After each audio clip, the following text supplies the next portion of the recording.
सपा प्रवक्ता राजकुमार भाटी ने जाट और गुजरों को लेकर जो अपना बयान दिया उसमें कितनी सच्चाई है वह तो जाट और गुज्जर ही बेहतर जानते होंगे।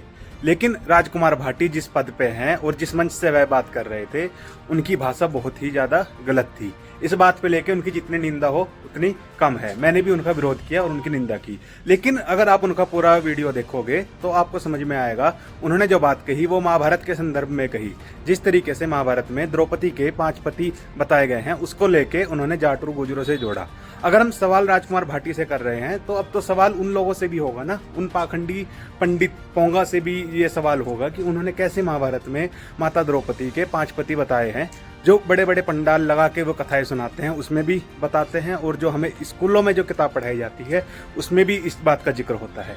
आप समझ सकते हो इस बात को कि जिस भारत के इतिहास में माता सीता और माता सती जैसी नारियों का जिक्र हो, वहां पे एक स्त्री के 5 पति का जिक्र करना, लिखना और बताना उन स्त्री के साथ साथ उन पुरुषों के भी चरित्र का कितना बड़ा हनन है। तो सावधान अब उन लोगों को भी हो जाना चाहिए। राजकुमार भाटी के साथ साथ अब सवाल उनसे भी होगा जिन्होंने हमारे जो ग्रंथ हैं या हमारी जितनी भी किताबें हैं इतिहास की उनमें इतनी गंदी बातें उन्होंने लिखी कैसे।